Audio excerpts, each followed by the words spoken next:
A little taste of adventure here is better than a lot of something somewhere else usually. Yeah. A little goes a long way here. If you're looking for adventure, you will absolutely find it here. This is the Exploring the National Parks podcast with Dirt in My Shoes. My name is Ash, and I'm a former park ranger and the founder of Dirt in My Shoes. I think that the parks are best seen from the trail, and I'm here to make national park trip planning easy. And I'm John. I carry the kids on the trails, I tell stories, and notice all the things that Ash doesn't care about much, like flowers. Join us as we show you around America's spectacular national parks. We're sharing our favorite places, fun facts, adventures, and misadventures. And we'll even throw in a little trip planning. Let's start exploring.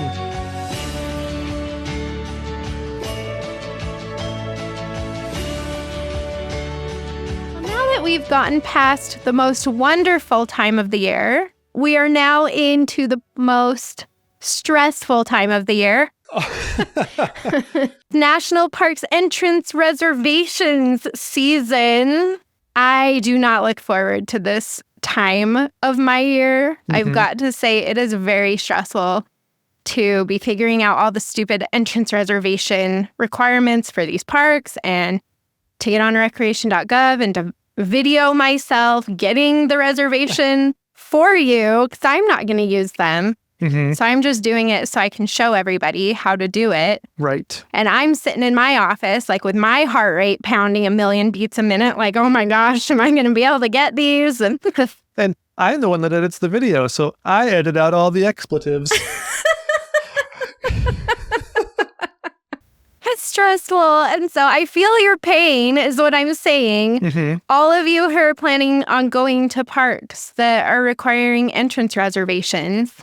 So just a friendly reminder that it is time to look up the parks you're going to this summer and make sure you have the dates for reservations in your calendar. Right. Because you have to do it right when it opens. Or, I mean, some of these are gone seriously within 30 seconds. Oh, even less. Sometimes you click it right when it opens and you still don't get it. Yeah, exactly. That happens.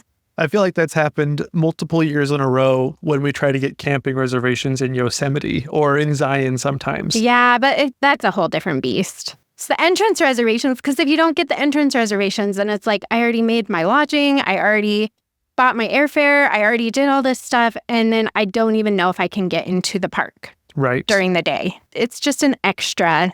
Anyway, that's just my friendly reminder. Please go look that up so that you're not surprised. Right. Or so that you're not scrambling at the last minute to try to get one of these. It's so much easier if you can try when they very first release your dates versus trying for the last minute ones. Because those are all the people who are like just didn't do the work beforehand. And they're realizing like last minute that they need one of these. And then it's just a free-for-all. Everybody's mad. Everybody's like, it's so hard to get. And a lot of those people are in the park already. Or like in Springdale, if you're in Zion or something like that. And it's like, they're already here. Well, Zion doesn't need entrance reservations. Right. That's true. So that's a bad example. But yes. Yes, exactly. A lot of people already show up at the park even though they don't have reservations to get in. Yeah, so we're talking like Arches. They already opened up their reservations. I already had to do that video. So Arches already did. Glacier is coming up mid-February. They're going to start opening theirs. Rockies a little bit later. That one starts in May. Rainier, Yosemite, all of those parks. So just make sure you check. Make sure you have what you need. In your defense, John, Zion, which we are talking about today in today's episode, does require you to have a reservation to hike the entire Angel's Landing trail. Right. So if you want to do the top portion, the chains, you do have to have a reservation. They do last minute ones for those too, but that's a lottery system, which I don't have time to stand on my box anymore about how much I hate that system. Right. That's what I was referring to. And so there are people in Springdale trying to get the last minute lottery. Yes. So that they can hike Angel's Landing the next day. So what Ash is really saying is that she gave you 2 weeks off from stress. You had the holidays, Thanksgiving, you had Christmas and New Year's, she gave you 2 weeks off. And now it's time to jump back into the planning. You've got to. Today we're talking about Zion tips. 5 tips that are going to just greatly improve your experience in Zion National Park. Zion National Park is in Utah. We are Utahns. Yes. We go to Zion a lot. We actually lived down there, just right outside of Zion for a little while. So let it be known, we're not calling it Zions, even though we're Utahns. Oh, it's one of my favorite things is walking around Utah with all of my local and Utah friends. And whenever they talk about the national parks down south, it's always Bryce Canyon, Arches, Canyonlands, Capitol Reef, and Zions. We're going to Zions this weekend. It's so much fun. Actually, I was at BYU for my brother's law school graduation. And in the law building, which, I mean, there's just all these hoity-toities in law school and stuff. No offense to my brother. They had a painting of Zion National Park. And I took a picture because on the little plaque underneath, it said Zion's National Park. And I was like, man, even lawyers, even in the halls of academia, still don't get it right. It used to be kind of a pet peeve, but it has become like my favorite thing to point out. I know, but I will just say that if people keep calling it Zion's, they are not the expert in this park. Do not listen to their advice because they can't even get the name right. So that's just my 2 cents on that. Interesting point. Yeah. I like that. Yeah. I just feel like if you can't get the name, then... I got marks down for that in elementary school, or I didn't get credit if I turned in my Scantron with my name on wrong. Well, exactly. That makes sense. So, okay. So let's jump into these 5 tips for helping your trip to Zion National Park be even better, as best as it can be. Right. Because this park is very complicated in a lot of different ways. And we'll talk this through, but there are a lot of different aspects of this park that can totally screw you over if you don't do it right. Oh my gosh. So it can compound, it can snowball. One mistake can ripple throughout your whole day. Yeah. That was like 3 metaphors that I used there. Very good. It's like compounding, snowballing, and rippling. It can do all of those. You forgot to add in the domino effect. Yes, it'll domino negatively throughout your entire day if you started out wrong. So if you're feeling overwhelmed as you're planning a trip to Zion, we have an itinerary for Zion. This is a really popular itinerary at Dirt in My Shoes because Zion is so scary. It's so tricky. In a lot of ways. And so even though you might not feel like you need it, your tip number 1 for Zion is that the timing is literally everything. Yes. And that's what the itinerary helps with. But your timing is everything in Zion. Don't try to wing it. And don't, for the love, don't show up in the middle of the day. Right. And middle of the day is a lot larger than normal at Zion National Park. Yeah. Middle of the day is starting at 8 a.m. Yes. The middle of the day in Zion is not from 11 to 3. Temperature-wise, even, it gets crazy hot earlier in the summer here because it's just so hot. Yeah. And so, but really, it's like 8 to 4 is middle of the day. Yeah. So, I mean, timing in this national park is everything. And I do say that about a lot of national parks, but this one is probably like the big all caps. Like, do not go to this park if you don't know how to time things. Because, like John said, it is the snowball ripple effect where it's like, if you get here and you can't get parking at the visitor center, then you're circling the parking lots until you find something, and that can take forever. And then you have to go wait in line for the shuttle, which if you can't get parking at the visitor center, guess what? That shuttle line is probably an hour long. And so not only are you circling the lot to find a spot, then you finally get out, and then you're finally waiting in line for the shuttle, and then you're waiting for an hour. and then you're taking the shuttle, and then there are a bajillion people on every trail. So, I mean, it just, for me, this one was like, once we figured out how to see the park in the right way and to be at the right places at the right times, and even still, like, it is very hard to feel like you ever have it to yourself. But once we figured that out, and it was like, I will not go to Zion unless I can do that because it's just not enjoyable. Right. Ooh, I came up with another one. Oh. Bottleneck. Nice. The entire park is a bottleneck. It is. It is. So when you're, and I forgot, even before you find parking at the visitor center, you got to go through the entrance station. Right. Which that entrance station does bottleneck like crazy. Yeah. You can spend an hour or more in that line and then get parking and then the shuttle.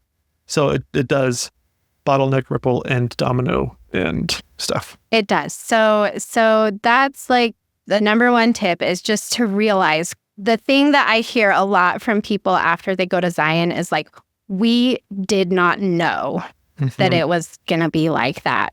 Right. And in fact, in the early days of Dirt in My Shoes, people used to get really mad at me for like not being more clear about how crazy busy it is. And I'm like, I said it. I did. I've always felt this way about Zion. This isn't a new thing. Right. Hence the last 4 minutes of us coming up with every metaphor possible to try to convey this feeling. You have been adequately warned. Yes. Okay. This national park is small. It's very small. Right. Actually. It's not one of the giant parks like Yellowstone and Yosemite, which still do feel busy. But like these parks are, I mean, Yosemite is like 750,000 acres and Yellowstone's like 2.2 million. Right. And even those ones still feel busy. Well, Zion's only like 150,000. Right. But even that is teasing you. It's not even the real thing because a lot of that is the top layer of Zion, and most of the must-do attractions are on a single road that goes into the canyon. And so that one road is a bottleneck, the whole thing.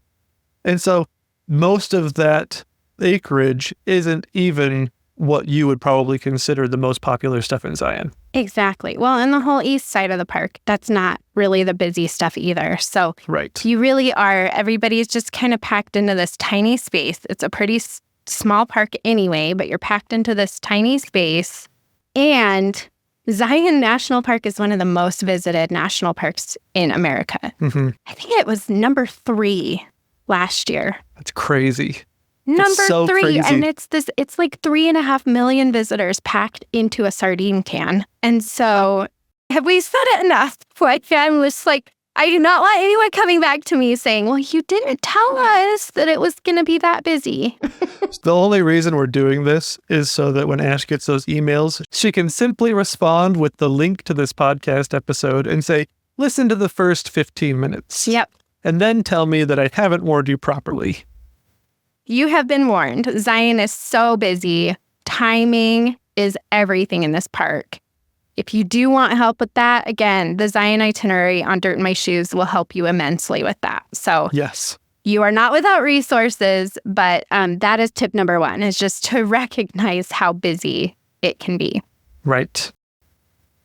Tip number 2 is to avoid the summer and go in the off season.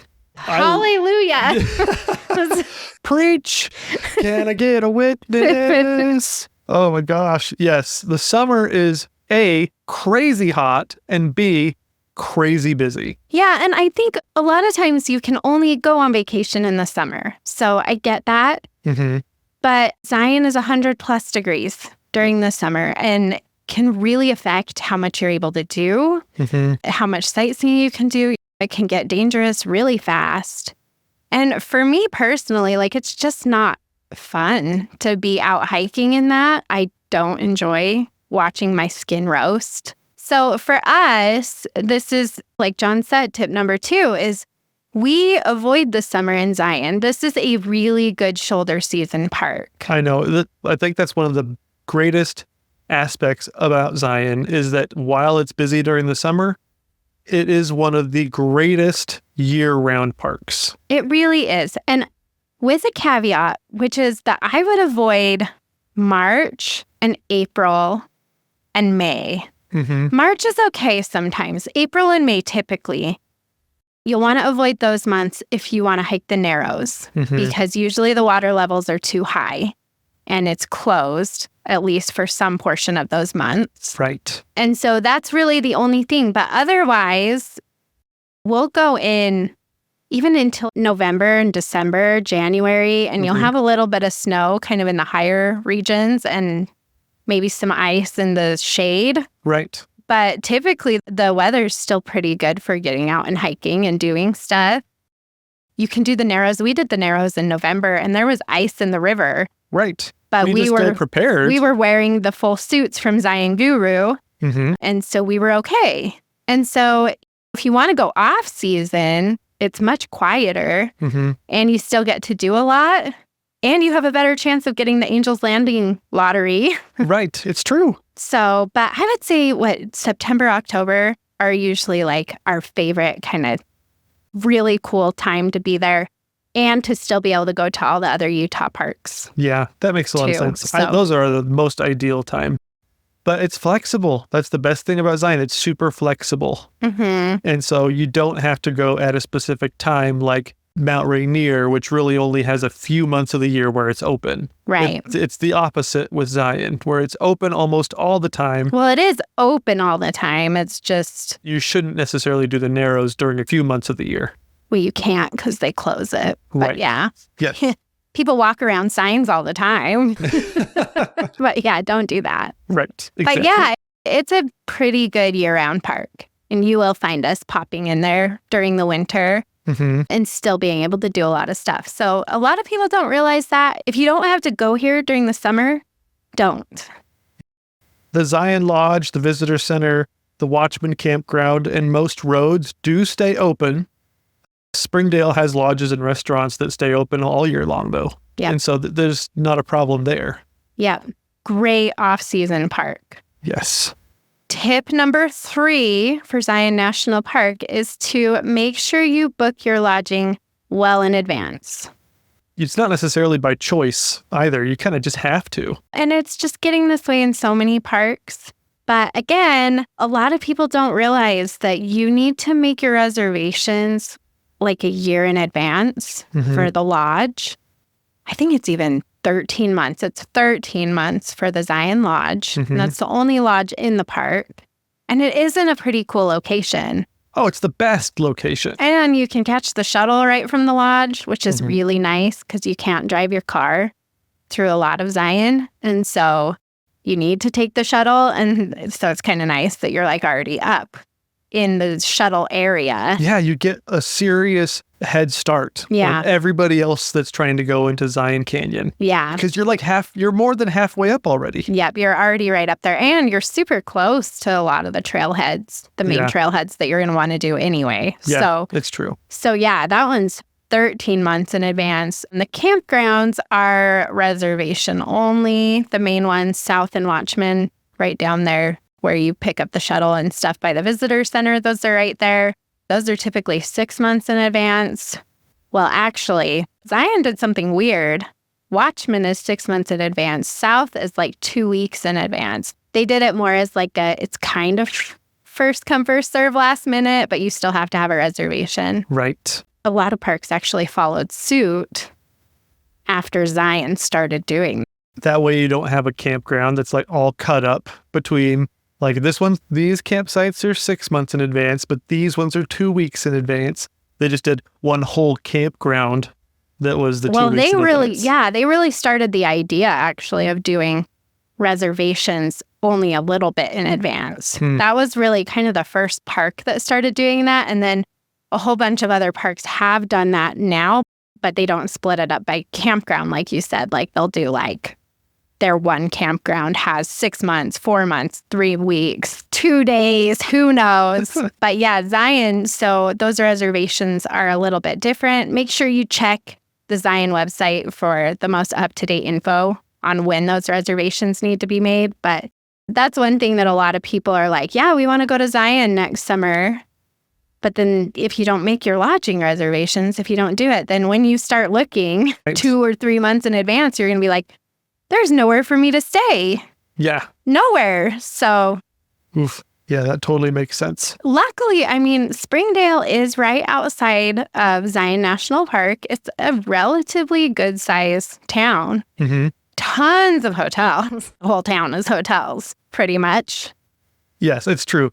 But even going out further, it's not recommended that you keep going out further, but there's a lot of hotels kind of in the corridor that lead from I-15 into Zion. There is, yeah. One with my favorite name, La Verkin. Yeah. I just love that name. La Verkin. We've stayed in La Verkin. What does Verkin mean in Spanish? The Verkin? La Verkin.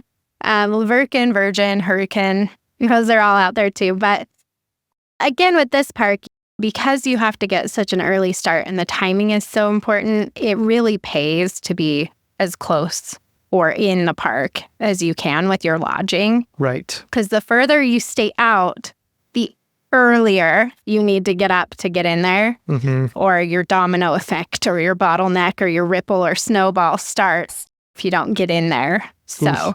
You want to short circuit that process as much as you possibly can. You really, really, really, really do. Please don't get mad at me. I told you. Yes, exactly. All right. Tip number 4 is learn how to use the mandatory park shuttle before you go. Yeah. And it's not super complicated. It's really, I mean, it's a pretty intuitive system. Yeah. It's probably the best shuttle system in the National Park Service. Yeah, it's true. It's really good. And it's efficient. And once you get on it, like it's not, usually you don't have to wait a really long time. Like once you get up into the canyon, it moves pretty good. They've got a lot of shuttles going through. And it's not like the shuttles in Glacier where they fit like 3 people. And you have to wait for like 3 hours. Yeah, this is a solid like 2 bus long shuttle that can fit tons of people in, and they squish you in. And they run really often. So it's a good shuttle system, but it is mandatory for most of the year. Right. The only time you don't have to take it is like a couple weeks in December and like the month of January and maybe a little bit of February. But the rest of the year it runs. And so you have to park your car either in town in Springdale or at the visitor center, and you catch the shuttle from there to take you up into the canyon. What I love about this tip is it's not like we're giving them a tip on something that they should do or something that's kind of optional. It's basically like we're telling you, don't suck at something you have to do anyways. Right. So, you have to do it. So just learn it beforehand. Right. Exactly. There's no choice. Don't show up and just, stop at the visitor center and ask the ranger how to do it or which ones to get off or where everything is. Like, do your homework before and be like, you know what? We want to hike Angel's Landing, so we need to get off at the grotto. We want to hike the Narrows, so we need to get off at the Temple of Sinawava. Know where that is and just look at a map for a minute and kind of figure out how you're going to do it. Right. Exactly. So a similar vein to what we've been talking about on a lot of these tips is just go in with a plan. Yeah, just make sure you're not blindsided by it. Because I think a lot of people do show up and they're like, wait, we have to take a shuttle to get into there. And it's stressful that way, especially if you have like your kids with you or everybody's kind of grumpy from trying to find a parking spot for an hour. Right. But the last thing you want to do is then be like, oh, what are we supposed to do? I know. How does this work? The shuttles in Zion are some of the quietest shuttles unless you have like little children on the shuttle with you. This is generally like the most quiet shuttle you'll be on because everybody's exhausted. They're just so glad they're on it. You're all just staring at your neighbors like, I know. We made it. Either they're getting on the shuttle and going into the canyon and they're tired from the process of getting to the shuttle, or they've just been on these long hikes and they're getting back on the shuttle, heading out, and they're tired from that. And so I'm usually the guy that like looks at my neighbor and is like, want to chat? I know. And I'm the one who's like, blinders on, no eye contact. Don't talk to me. Meanwhile, the entire shuttle gets to listen to my conversation with Steve from Portland or from wherever they're from, whatever country. You'll find people from everywhere around the world. And so it's kind of interesting to talk to people, even though they may have blinders on with Ash. No. Don't talk to me. I do eavesdrop on your conversations, though. Yeah, it's true. Yeah, I mean, that's just an aside tip. Just do the work before you get there a little bit. Just look at it. Make sure that you're not blindsided by how it works or that you actually have to take one. And the shuttle doesn't go everywhere in the park, so it's not like you have to use it all the time, but there's definitely days or activities that you'll want to group together so that you can only have to take the shuttle one day of your trip instead of all days just because you're so scattered with your plan. Which is one of the aspects that I really love about the itinerary is that you don't have to go in and out of the park, in and out of the entrance station, in and out using the shuttle. It really does a good job of making the most efficient use of time and logistics and everything. Oh, yeah. Actually, I think initially when I did write it, I wasn't as careful about that. And I had a couple days where it was like, yeah, you take the shuttle for this, and then you'll take the shuttle the next day to do this and whatever. And since I've gotten much more experienced, I mean, this is our 10th year running dirt in my shoes. So well, as I Zion too have learned. Yeah. Well, as Zion got busier, that's one of the best things is that Ash is constantly adjusting the itineraries based on current conditions. And how much more crowded it has gone, because we've gone to Zion our whole lives. Yeah. And it's totally different now than it was even 10 years ago. Yeah. But yeah, so now, like, when I reworked the schedule, once I was like, oh my gosh, like, this place has exploded. It's busy almost year round now. It's very hard to find, like, a quieter time to even be there. But yeah, I was like, okay, I'm only going to make you go through this entrance station one time today. Mm-hmm. I'm only going to make you catch the shuttle from the visitor center one time during your trip. You know what I mean? Like, it's like, I'm really aware of that because there are other places you can go where you can drive that aren't as popular, and it can kind of break up like the crowding that you experience in Zion Canyon and on the shuttle and stuff, you know? So I definitely, over the years, as we continue going back, it's just like, oh, we gotta rework this because my allergies are acting up, my crowd allergies. It's like, nope, we gotta figure out how to avoid having to do this. I know. I was reading, you know how like Google sometimes will recommend different things to you, different news stories or blog articles or whatever. Well, this one time it actually recommended like a one-day itinerary for Zion, somebody wrote. And I read it. It was so funny because I was reading it through the lens of all the tips that we just did. And it was like, oh, kind of wake up, go for breakfast. Don't go for breakfast. You can't go for breakfast. I know. That was just like the first line. I was like, nope, this person has not traveled. And like, this person is not well-versed in the most efficient and effective way to avoid crowds in Zion. That's for It sure. was like breakfast in Springdale and then go into the park, catch the shuttle. And you're like, in what world? You can't catch the shuttle at 10 o'clock in the morning after a nice leisurely breakfast? I know. You'll be sitting there for hours. It had you hike the Angel's Landing, and then it had you come back out for lunch into Springdale. Yeah, you can't do it. Then you got to go back through the entrance station. Exactly. And then you got to find parking again. And then it had another trail in the afternoon. And then, back into Springdale for some beers or something like that. Right. Which is pretty typical of how a lot of people's one-day itineraries can be. I just thought it was so funny because the first line, I was like, nope, not a chance. Delete. I saw the bottleneck, the ripple, the snowfall. I saw it all just explode onto the sea. You're like, this person went to Zion on the middle of the week, January. Exactly. Even though when we lived down there, I remember specifically one day, it was the off season. It probably was January. Mm-hmm. And usually during the week, it's okay. And the shuttle actually doesn't run. So you have to drive your own cart in everywhere, which has its own other problems. But we went to church first thing in the morning. So it was this Sunday morning, and January usually in the past has not been that busy. Right. So we went to church first, and then we're like, let's just pop into the park real fast and just go do a hike or something this afternoon. Knowing full well that, during regular season, we would never, ever even venture to do that. Right. But we're like, it's a Sunday in January. and it's kind of cold today. Yes. And we got to the entrance station. Well, we didn't even get to the entrance station. We drove a little bit further into Springdale towards the entrance station, and we pulled up, and I was like, this is a freaking 1 hour long line.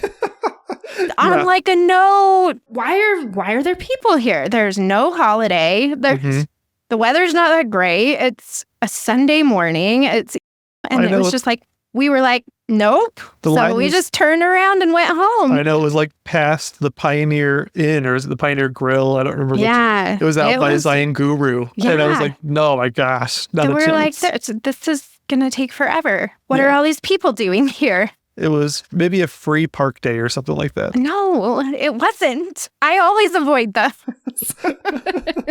So anyway, just know that some people have no idea what they're talking about, or maybe they went one time 8 years ago before it was busy like it is today. Right. When we were kids, you could just show up. Yeah. You can't do that now. The good old days. Oh, man. I get a lot of comments like that too. Like, the national parks are ruined now because all these people want to go there. And it's like, back when I was a kid, you could just show up and do whatever. You didn't need reservations. And I'm like, I get it. But YouTube's the worst. I get so many comments like that on YouTube. And I'm like, it's not my fault. Back when I was a kid, I would just trying to help you. I know. I would hunt for my dinner while I was on the trail. I do get a lot of comments like that. So I just want to say, you're right. It definitely is more busy. With that comes some extra challenges that you need to know how to navigate. But it's still amazing. It's still amazing. It's so cool to be out there. We still find solitude. The itinerary still has some stuff on there that a lot of people don't know about, so that you can find solitude. It's got secret hikes. It's got stuff. And so that's really nice, because I do try to break it up so you're just not in the crowds all the time, in the crowded areas doing the crowded hikes. But yeah, I mean, so many people want to go to the national parks now. And you're one of them, and I'm one of them. And so it's like, we just have to find the best way to enjoy it for what it is, because it's a good thing that people like these places. It's so good. And I've heard that humans are really good at adaptation and not so good at prevention. Yeah. And so things are just changing, and so we're just going to adapt with it. But one of the best cases, so this is a pro of things being crazy busy, and you'll never hear me say that, and you'll never hear Ash say that, generally speaking. One of the best things about Zion being so busy is if you come in with a plan, you can bust out those things that you want to do earlier than other people. And then when you move on to things, it's like no one else is there because everybody else is still bottlenecked doing the things you already did. Yeah, it's true. It's true. So it almost provides more opportunity for solitude because it's so busy. Because everybody's stuck in the canyon. And you're like, sayonara, suckers. Exactly. I'm in and out already. Yep. Oh, man. Oh, my gosh. Okay, so I feel like it's kind of been, some of the negatives of Zion, which muddling through the negatives. I typically don't like to talk so much about the negatives of the parks. We try to stay really positive and excited, but that's kind of the whole purpose of this episode, is to tell you, here's the problems so that you can plan for that. However, tip number 5 is not one of those. Tip number 5, we get to talk about how much we love Zion National Park. Oh, so much love. Tip number 5 for visiting Zion is to plan to get out of your comfort zone. Yes. Plan on it. Just expect that you're going to get here and you're going to be like, what in the heck did I just do? / what am I thinking I'm going to do? / looking at these trails and being like, I can't do this. Right. This is so different from anything else I've ever done. Yes. You experience that so often in Zion National Park. And I think that's the magic of it. Definitely. It reminds me of What About Bob? One of my favorite Bill Murray movies. In the first... John can't even... You laugh at literally every single line that Bill Murray ever speaks. I stand... This is a hot take and a bold statement, but I stand by the fact that every line Bill Murray says in What About Bob, in Ghostbusters, is funny. Groundhog Day. Everything he says is funny. And so he just like prematurely laughs when he knows Bill Murray is going to say something. I know. I laugh before the joke happens. But in What About Bob, he meets with this therapist, Richard Dreyfuss, and he meets with him. And in his first meeting, his therapist gives him a prescription, not for some type of medication or pills, but the prescription is to take a vacation from your problems. And then he describes how you do that. And then he says, you're afraid of elevators. And so we're going to baby steps around the office, baby steps into the elevator. And if you prepare yourself before you go to Zion, hey, I'm afraid of heights a little bit. Let's approach this with baby steps. And as you make your way up to the top of Angel's Landing, up to Scouts Lookout and stuff, you're preparing yourself. You're getting out of your comfort zone. You're taking this bull by the horns. And this is going to be a great adventure for you.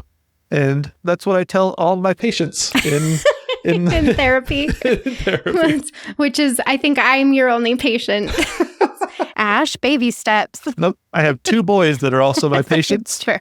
And they generally have the rub some dirt in it philosophy. Oh my gosh. So Zion really, truly is one of the most adventurous national parks that you can visit. Yes. It's perfect. In fact, when people ask me, what's your favorite national park for keeping the attention of like teens? It's like, oh, Zion, like hands down. Yes. Because it's so different and unique and beautiful, but you are pushing it. You're on the edge of glory. Lady Gaga. Good job. Yes. You hate that song. No, I do not. I could sing it. It gets in my head. It's catchy, but you hate it. The reason I hate it is because it gets stuck in my head. Yeah. But it's a good song. Here's what you can do in Zion, okay? So you've got like the most unforgettable adventures of all time, right? Yep. So you can hike to the top of Angel's Landing, which requires, the whole trail is just mind-blowing, really. Yeah. So you're hiking up the cliffs and you're doing all these switchbacks up the cliffs, and then you're right on the cliff edge. But it's a wide trail, so it's like, I can do this. I got this. And you're on the cliff's edge and you're up against the giant monoliths of Zion, and you're looking out into the canyon, and it's just stunning. Oh, yeah. Absolutely spectacular. And then you get back into Refrigerator Canyon, and then you're hiking Walter's Wiggles, which is like one of the, like, you stand at the bottom of that and you're like, no. It's like you're walking up a corkscrew. It is. It's a crazy set of switchbacks that take you up. They're not scary. There's just a million of them. And they're intense. And they're really short. And so it looks super intimidating. And then you get to Scouts Lookout, where this is like the prep zone for like the real hardy stuff that's next.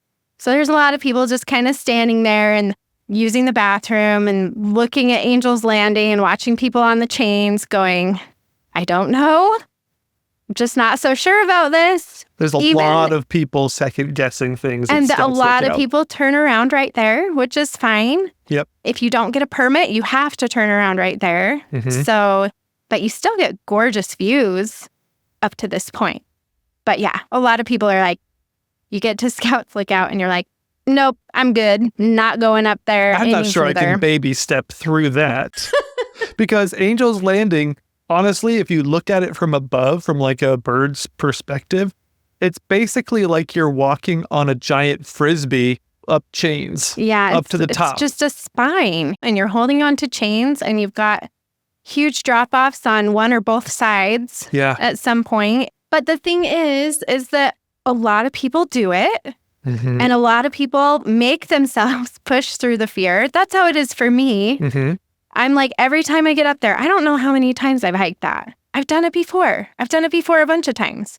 And I still get to that point where it's just like, I'm looking at it going, I don't remember it being like this. Like, I'm not so sure. But you make yourself do it. Yeah. As long as it's not like putting your safety at risk or whatever. If you're not going to freak out because you're so scared of heights, like, please don't force your way through if you're super, super scared of heights. But, you're doing something you otherwise would never do. Do not put yourself in danger. But it's definitely worth a solid push to get yourself up and over the hump if you're on the edge. Well, and I always say the first part of the chains, it's like, that is your baby step. If you get on the chains and you're like going and you're like, I can't do this, I don't like this, Turn around and go back because it gets worse.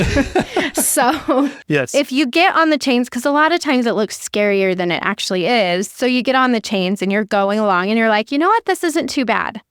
I'm feeling pretty good about this. Then you keep going. Yeah. Because it does get a little bit hairier as you keep going for a minute. And people but that have first step is, I think, the hardest step to take because it's like, okay, right. Like, can I really do this? Right. And the crowding can make it worse if there's people that you have to go around people on the chains there's too. Bottlenecking and dominoing and Yep. It's all true. the stuff up on Angel's Landing. Angel's too, Landing is a microcosm of Zion. It is. It's the most adventurous and fun thing, but it can be a challenge. So but Angel's Landing is just one of the many adventures you can have. Exactly. So you have Angel's Landing, and then you have the Narrows, which is world-class route, hiking route through a slot canyon with the Virgin River going through it, and you're hiking. Your trail is the Virgin River, and so you're hiking through the river, and you've got your giant stick, and you've got your special shoes and socks, and you're just wandering your way through this river with the huge sandstone cliffs on both sides. Oh. It's spectacular. Oh, it's so good. But it is totally different than probably anything you've ever done. And I remember the first time we did this, and I'm hiking through, and I'm like, oh my gosh, like, I'm going A, so slow.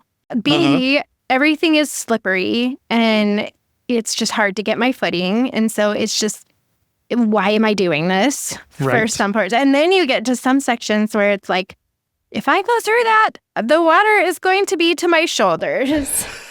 In some cases, because we've done the whole route, which has a little bit more added adventure, but in some cases, I'm swimming with my backpack on my back. Right. Because I'm not tall enough. I don't think you ever had to swim. No. John's a foot taller than me. We have a significant difference in what's swimmable. So he goes through and he's like, fine. And I'm like,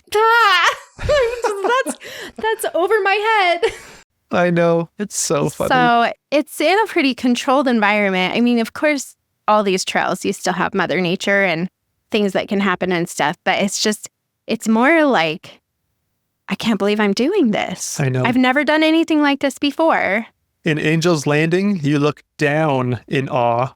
And in the Narrows, you look up in awe. Yeah. It's just both of those are hard to believe adventures that you're actually on. So with those ones, I mean, I always tell people, just start it. You don't have to go super far. You don't have to push yourself beyond what is safe or comfortable for you. But don't just discount it because you look at the whole thing and you're like, I can't do that. It's like, no, you do it in baby steps. Right. You really do. Zion, for Angel's Landing, sometimes we don't hike the chains at all. Sometimes we just hike up to the really cool views on the switchbacks and then just say, that's all we were planning on for today. Let's turn around. Right. And I'm not ever sad that I do that because it's so pretty. Oh, yeah. You definitely don't have to have the all or nothing mentality with these cool adventures. And the Narrows, there's a little waterfall, not very far in, once you start hiking in the river. If you have younger kids or if you're not sure on your feet or you're not, you're just not sure that it's a good fit for you, you can still just hike for like an hour in the river and still get a really cool experience. Yes. So that's why I just push yourself a little bit because this is one of the coolest, like most out of control, adventurous parks in the entire country. Absolutely. So you've also got the subway. There's a ton of canyoneering you can do in the slot canyons in this park. I mentioned earlier some secret hikes that are not on the park maps that I include in the itinerary. Right. That give you a cool experience. Biking, a lot of people e-bike instead of taking the shuttle now. Or there's a ton of mountain biking just outside of Zion. Oh, yeah. This whole area is just full of outdoor recreation opportunities. Yeah. And ATVing is huge just right outside of Zion, too. So it's like, if you're looking for adventure, you will absolutely find it here. And it really is a great place, especially if you have older kids. But we take our little kids here all the time. And you just do shortened versions of the bigger stuff. Exactly. A little taste of adventure here is better than a lot of something somewhere else usually. Yeah. A little goes a long way here. It's kind of like when you put vanilla into almost any recipe. A little goes a long way. Or salt. I went through a very serious time of cooking where I oversalted everything. And our oldest son was like, Mom, why do you keep ruining all of our food with too much salt? Was it during COVID when none of us could taste anything? I don't remember why. I just for some reason, I just kept adding too much salt to all my recipes. It was like, I thought I was doing it right, and then we'd taste it, and it was not good. Almond extract, is that something? It is something. I feel like we've done way too much of that once before, I don't cook with almond. I'm not much of a cook to begin Whatever, with. You're a great cook. But the salt was pretty rough for a while there. It really was. But vanilla too. You go light on it, but you do a little bit and it's really fun. Yes, exactly. So that's what Zion is to me. I think it's kind of a love-hate relationship just because there is a lot of issues that you can run into with the crowding and with the shuttle and with the parking and all of that. And as part of that domino effect, also, if you don't get in there at the right times, then the trails are just so busy because everybody's hiking all the same trails. And, so there are a lot of negatives with that, I feel like. But the positives outweigh the negatives. Oh, yeah. A few adjustments, and this park is incredible. That's all these tips are. Make a few adjustments, and you will have an unbelievable experience. It will be one of your favorite national parks. Yes. I mean, there's no way not to love it if you can get in there and get the timing right. Right. So exactly. We love it. We're back there all the time. Like I said, never in the summer. That is the one boundary I do draw. Is I do not want to be there in the summer. Right. But that's mostly because it's just so dang hot. Yeah, the heat is rough. It is. Cook an egg in your car hot. So anyway, hopefully those tips are helpful. We have Exploring Zion episode. We have a Fun Facts Zion episode. We've got other stuff if you want to learn more about what our favorite things to do are, or if you want to learn more about the geology of the area and stuff like that, go check out those episodes too. This one was a little bit more nitty-gritty trip planning. Right. But you will be so glad that you know these things before you go. So for the task today, these were our tips. We think these are the tips that we think are the most important. But we know that the Dirt in My Shoes audience is a wealth of knowledge and tips. And so we're going to put a post up on the Dirt in My Shoes Facebook and Instagram pages. We would love it if you would go and share your top tip.